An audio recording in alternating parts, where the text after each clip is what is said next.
Welcome to আতরঙ্গি blog. তিন বন্ধুর এক বন্ধু আমি আজকে আপনাদের সাথে বেরিয়ে পড়েছি। ক্যাপশন দেখে বুঝতেই পাচ্ছেন কোথায় যাচ্ছি। চলুন, অনেকটা পথ একসাথে এখন আমরা যাব। তারপর কি করব না করব, কি খাবো কি দেখব, সবটাই থাকবে এই পর্বে। কলকাতা থেকে বাই কার যদি ইটাচুনা রাজবাড়ি আসেন তাহলে সরাসরি দুর্গাপুর এক্সপ্রেসওয়ে ধরে নিতে হয়। ট্রেনে আসতে চাইলে বর্ধমান মেন লাইনের ট্রেন ধরতে হবে। মেমারি বা পান্ডুয়া লোকাল ধরে খন্নান স্টেশনে নামতে হবে। ওখান থেকে টোটো করে চলে আসা যায় এই ইটাচুনা রাজবাড়ি। ট্রেনের সময় লাগে প্রায় 1 ঘন্টা 30 মিনিট।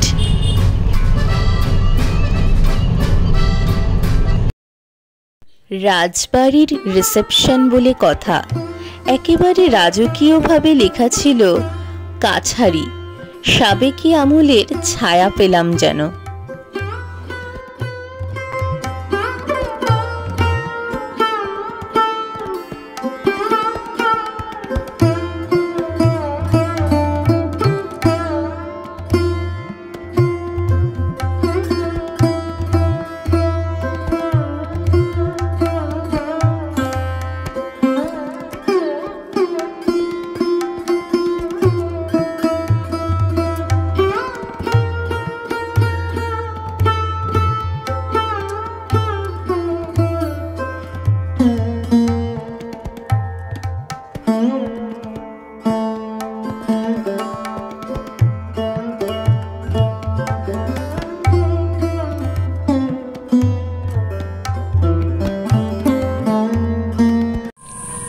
বন্ধুরা, পৌঁছে গেছি ইটাচুনা রাজবাড়িতে।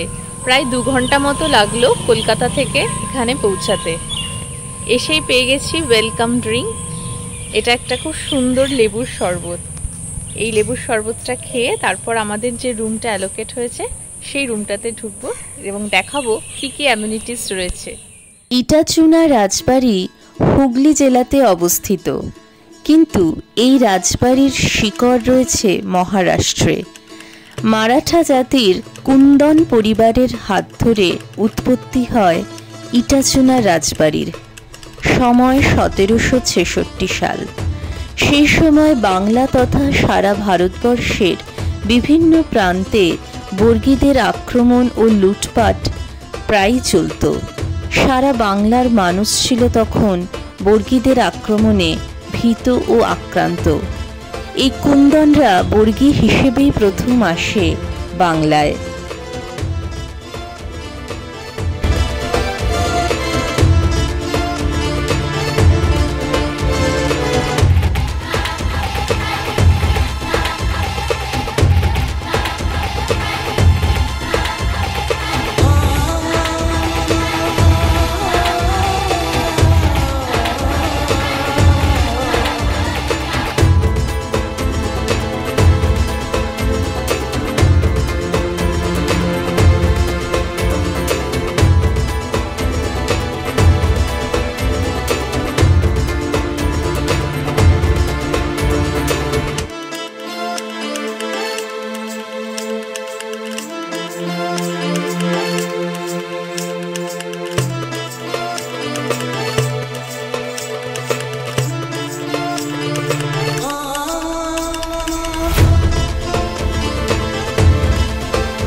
এইটা হচ্ছে আমার ঘর, কাকা বাবুর ঘর।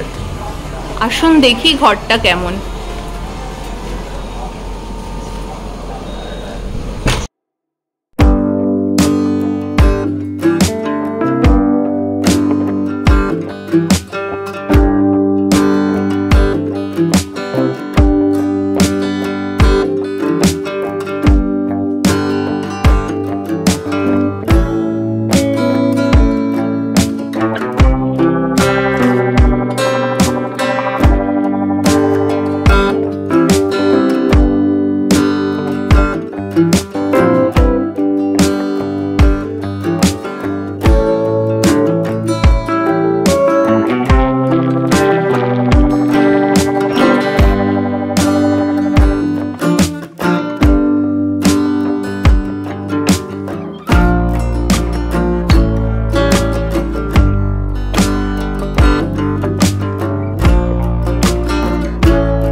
রাজবাড়ির আরেক দিকে চোখে পড়ল প্রচেষ্টা এনজিও। মেয়েদের হাতের তৈরি বিভিন্ন প্রসাধনী জিনিস থেকে শুরু করে সুভেনিয়ার গিফট হিসেবে দেওয়া যায় এরকম টুকিটাকি অনেক কিছু এখানে খুঁজে পাবেন।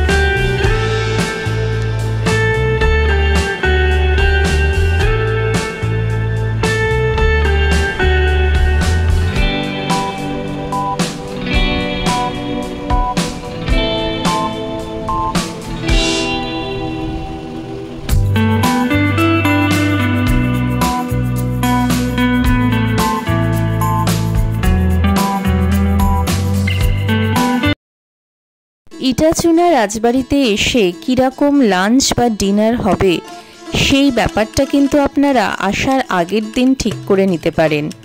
বুকিং করার পর আপনাদের মেলে চলে যাবে ফুড মেনু, যেগুলো দেখে আপনারা আগে থেকেই এখানে মেনু ঠিক করে নিতে পারেন। থালিগুলো শেয়ার করা যাবে না, তবে আলাকাটার যদি কিছু অর্ডার দেন সেগুলো শেয়ারেবল।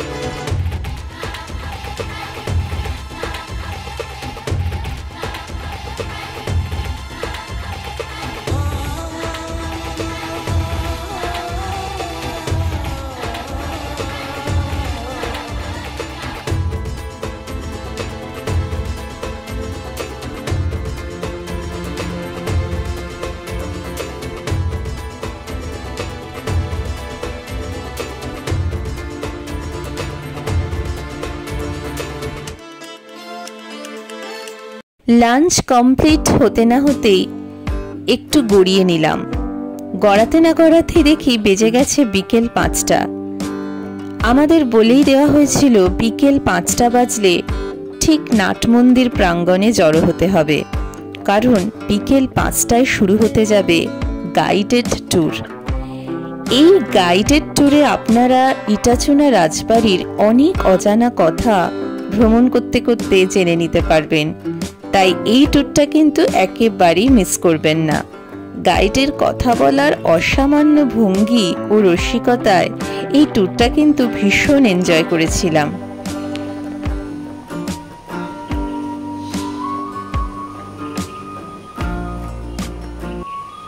পণ্ডিত দ্রৌপদী যারা বৈষ্ণব, তারা যা বলতো তাই।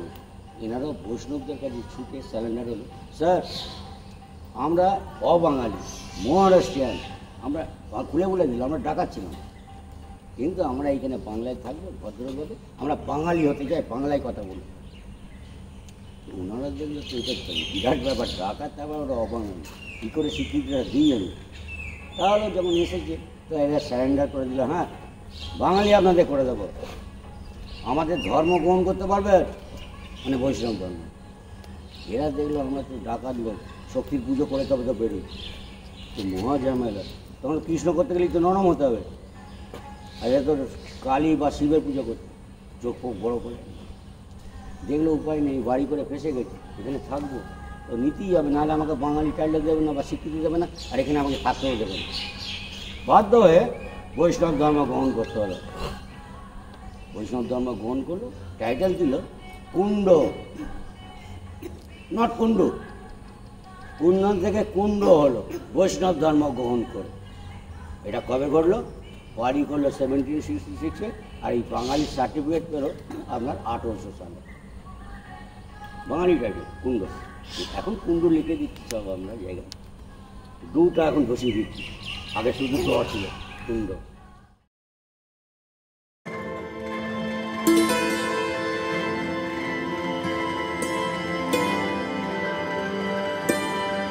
আপনারা এসেছেন, কোনো কিছু বুঝতে পারছেন না বা জানতে পারছেন না, সেটা দায়িত্ব আমার।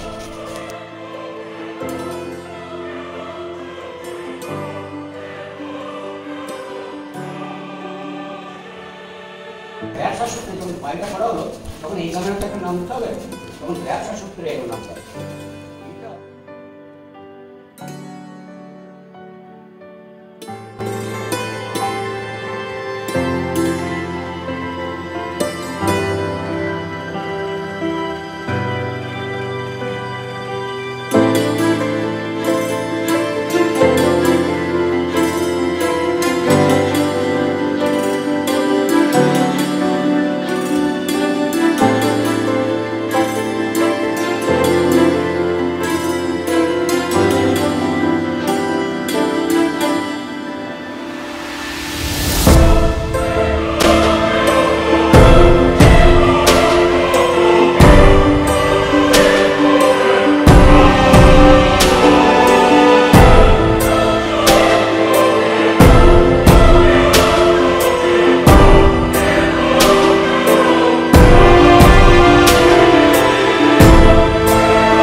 এটা খিড়কি, এটা সব থেকে ছোট পুকুর, মেয়েরা চান করতে বলে। আর যে বাইরে যেগুলো আছে এর 4 ডবল পুকুর হবে। তালপুকুর থেকে সব থেকে বেটার পুকুর আছে, ওর নাম হচ্ছে ষষ্ঠী। আপনাকে 3 বার দাঁড় করাতে হবে, তবে আপনি হাত পাবেন। অনেক ডিপ আছে এই জায়গাটা। আমি অরিজিনালটা আপডেটটা আগে দিই। এইটা এইখানে অন্য মল শেষ হলো, সে আমি ভেতরে কথা বলছি না, কিন্তু আসবে কি করে তার জন্যে 5টা দরজা আছে। ওই যে এখন দেখা যাচ্ছে পরস্পর, আর দরজা মানে সেই লোহার বোল্ট দিয়ে যাতে কেউ ঢুকতে না পারে, ওদের সাথে পুরো। এটা মেয়েরা পুরো কানেক্ট একদম এমাতামাত। মেয়েরা চান করবে, চানের আগে ওরা গল্প করবে, তার জন্য ব্যবস্থা করতে হয়েছিল, বলেই দিয়েছিল মেয়েরা পুরুষদের। আমাদের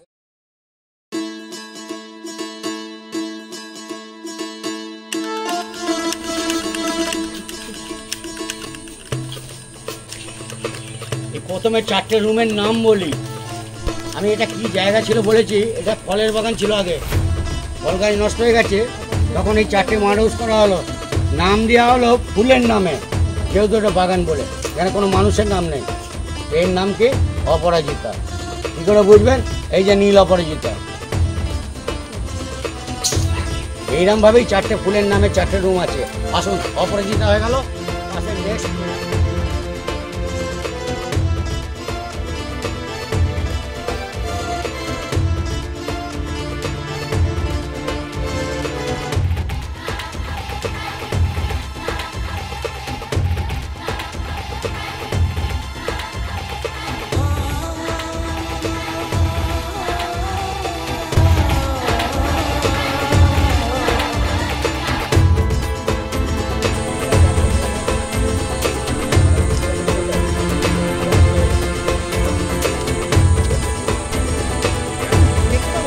দেখা যাবে না, কারণ কে আছে না জানতে জানবো না, আমি সব বেস্ট রুম আছে।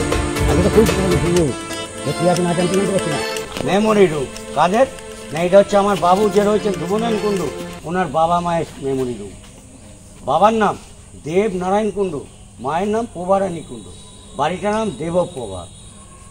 ডুপ্লেক্স আছে, 3টে বেডরুম আছে, একটা ডাইনিং প্লেস আছে। এটা আপনাদের যখন এমার্জেন্সি পড়ে এটা দিয়ে দেয় আপনাদের, এটা স্মৃতি হিসেবে রাখা আছে।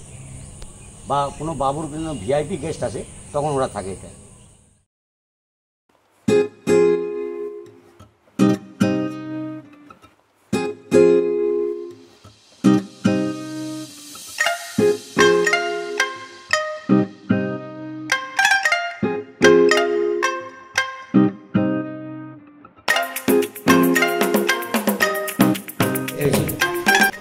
আর ঠাকুমার একটা বেডরুম আছে এখানে ওপরে, ওই ঘরে ওনার ঘরের সিন মনে ছিল, গয়নার বাক্স, হ্যাঁ ঠাকুমার ঘর আছে ওই করে। সেটা হয়েছে স্বপ্নের সিনেমা, এটা নাম স্বপ্নের সিঁড়ি, স্বপ্নের সিঁড়ি ওই জন্য নাম দেওয়া হয়েছে, স্বপ্ন দেখার মতো জায়গা ওপরটা, পুরো আমি এলাকা পাবেন। আচ্ছা হ্যাঁ কমেন্ট করুন।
আমার ভাষাগুলো সব বলিয়ে দেবে, আমার মুখ দিয়ে দেবে, ওরা কি বলতো সেটা দেবে।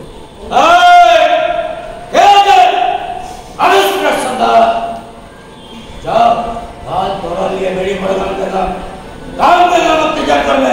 অত্যাচার করাই হচ্ছে আমাদের ধর্ম, মহাবিদস্য আমরা রামদাস।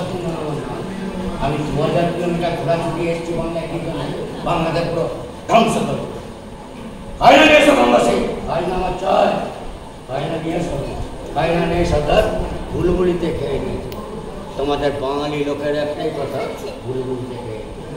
আমি যখন রাস্তা দিয়ে ঘোড়া ছোটাই, বাচ্চারা কেঁদে বেলে, বাচ্চারা কান্দে, বাচ্চার মায়েরা কি বলে, ওকা ঘুমিয়ে পর নামে ভোট দিয়েছিলেন মনে পড়ে।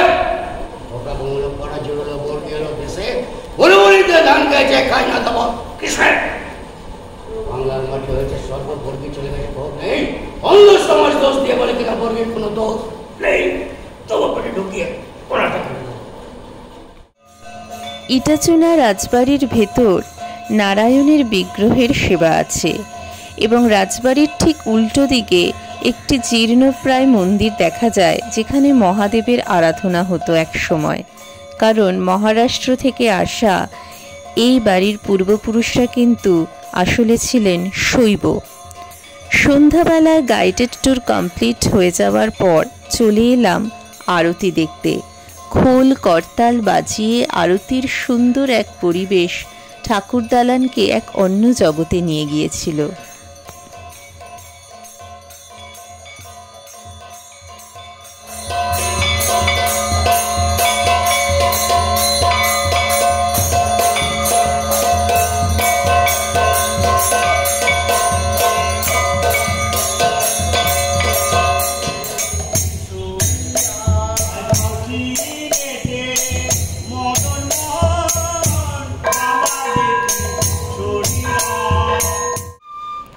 সন্ধ্যা আরতি হয়ে যাবার পর ইভিনিং স্ন্যাক্স কাউন্টার খোলা হয়ে যায়, যেখানে আপনি বাঁশির সুরে সুরে চায়ের পেয়ালা হাতে নিতে পারবেন, আর সাথে থাকবে চপ, মুড়ি মাখা এসব।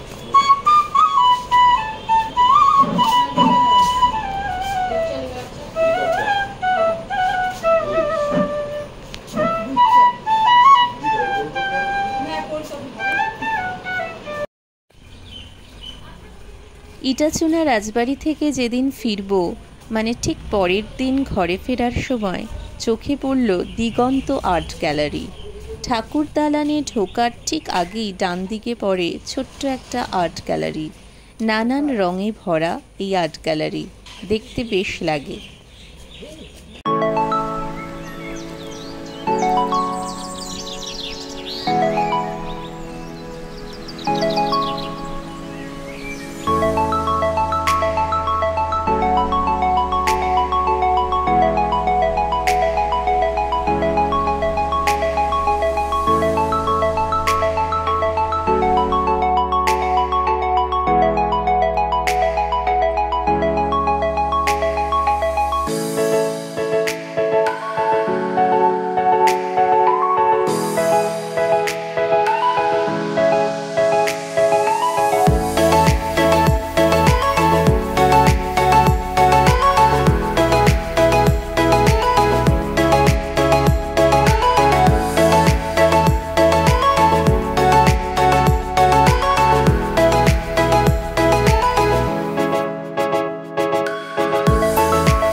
আজকে সকাল 8 জুলাই, রথের পরের দিন ইটাচুনা রাজবাড়ির সকালটা খুব সুন্দরভাবে কাটলো। একদম মর্নিংয়ে বাঁশির সুন্দর আওয়াজে ঘুম ভাঙলো। চলুন বাঁশির আওয়াজটা একটু শুনে নিই।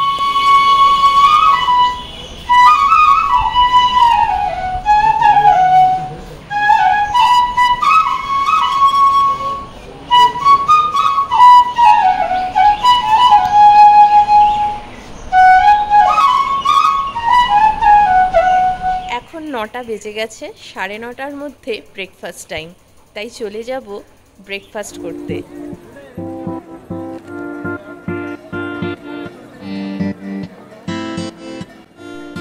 একদিনের একটা কমপ্লিট প্যাকেজ ট্যুর হিসেবে ইটাচুনা রাজবাড়ি কিন্তু মন্দ নয়। কলকাতা থেকে খুব কাছেই আপনারা চলে আসতে পারেন এই ইটাচুনা রাজবাড়িতে। আমরা অনেক স্মৃতি নিয়ে ফিরে গেলাম এই রাজবাড়ি থেকে, সাথে আপনাদেরও। কেমন লাগলো এই ভ্রমণ অবশ্যই নিচে কমেন্ট করে জানাবেন। ভালো থাকবেন বন্ধুরা, সুস্থ থাকবেন।